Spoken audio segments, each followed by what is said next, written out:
Hey everybody, welcome. Please like, subscribe, hit the notification bell. It would really help me out. And if you have any movies you want me to review, write them in the comments. But that's that. Let's get into the nitty gritty of it, okay? So, it is almost my birthday. It'll be my birthday on the 30th, okay? But what I usually do for my birthday is hang out with friends and family, eat some pizza, and play hockey.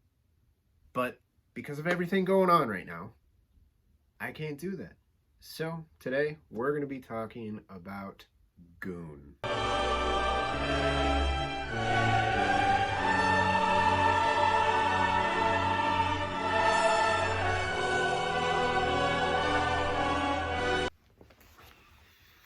Oh, hey, Tartuffe.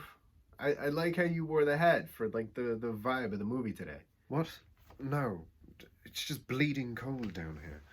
You know, when are you going to move out of this basement with no windows and really no sign of happiness? I wish I could light you on fire. It would certainly warm me up.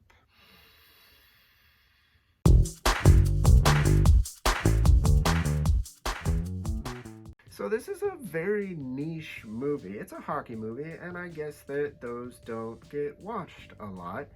It lost money at the box office, but I swear it's a good movie. It really is. So for those of you who don't hockey, I'll just give you a quick overview of the plot and everything. Sean William Scott plays Doug Glatt. Liev Schreiber plays Ross the Boss Ray. Allison Pill plays Eva, the love interest. And Jay Baruchel plays Pat, the disgusting best friend. Come to our town, motherfucker! Okay, I swear that this movie is good and goes deeper than that. So Doug is like a dim-witted bouncer at a bar, and he feels like he's not really doing anything with his life. And to cheer him up, Pat takes him to a minor league hockey game in town, and a fight breaks out. And the players actually come over the bench and fight the fans. And Doug just beats the shit out of one of them, cracking his helmet with a punch. And the coach on the home team sees this and ends up recruiting him to be an enforcer on that team. Eventually, he ends up getting drafted to one of the NHL farm leagues, and he becomes an enforcer there, and the plot thickens. But it's fucking fantastic, and I just love this movie. And for those of you who don't hockey, what an enforcer is just like the big brawly guy on the team who would, protect like the star players. This was big in like the 70s and 80s, even into the 90s. And I think like the best example, one of the more well-known examples, is Gretzky and Semenko. Now, Gretzky, as we all know, was one of the greatest that ever played the game. This is true, but he probably wouldn't have been as great without Semenko watching his back.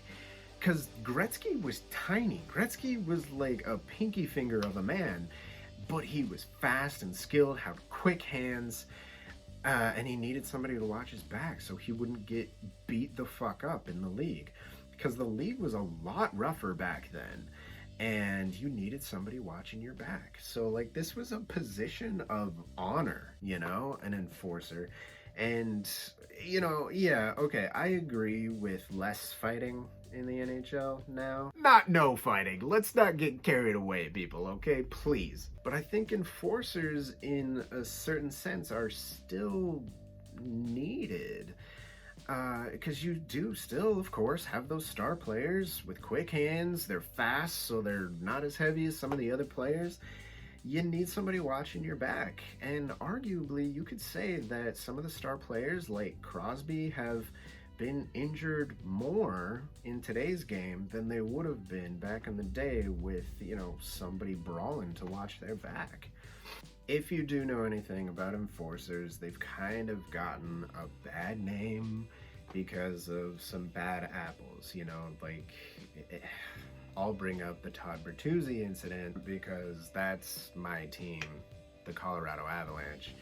And Bertuzzi punched one of my players right in the neck and ended his career. And Bertuzzi did this bullshit press conference where he was like crying and like, oh, I'm so sorry.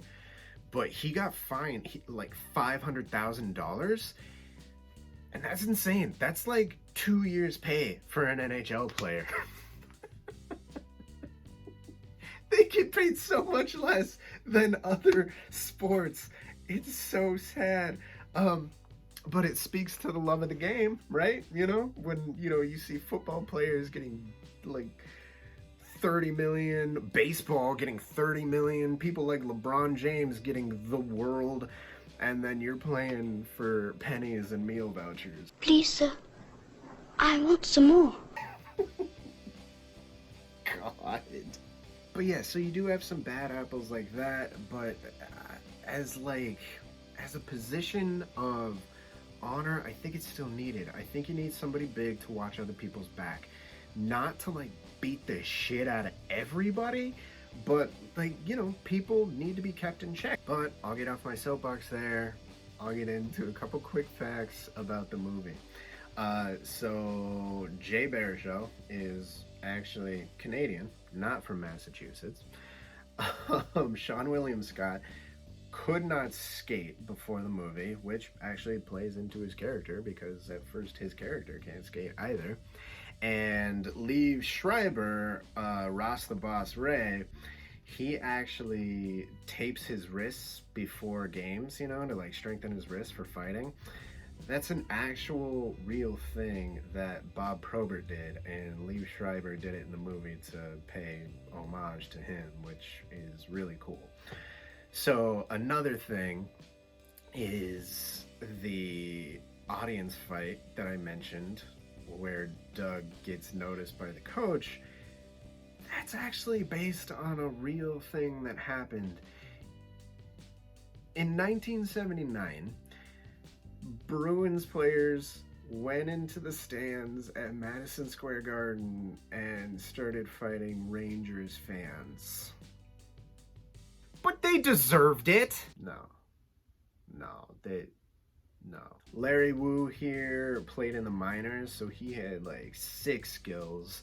And so for the close-up shots of like the other players, like stick handling and stuff like that, it was mostly him in those shots. So that's pretty cool. I don't know if he got a bonus for that or something, but he should. There are actually some cool cameos in this movie from actual players in the NHL. You got George Laraque, you got Mike Ricci, who played for the Avalanche, and you got Tim Thomas. Speaking of goalies, I'm one, and yeah, we're considered crazy? But the way we're portrayed in this movie is just, it's offensive. It's offensive. Take a look. Where's my fucking helmet? Get ice! Okay, Siegfried, let's go, Roy! On die, you motherfucker! No glory holes here tonight! What's so fucking funny, giggly bitch?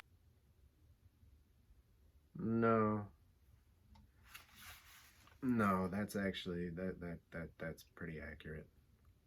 But I actually know this guy. That's Christian Lalonde. I met him in Los Angeles, and he's Canadian. He's like super Canadian. And he played in the farm leagues just under the NHL. He's super good. Yeah, he hit me in the collarbone a couple times with shots. Asshole. I'm having like flashbacks just thinking about it right now. Thanks, Christian.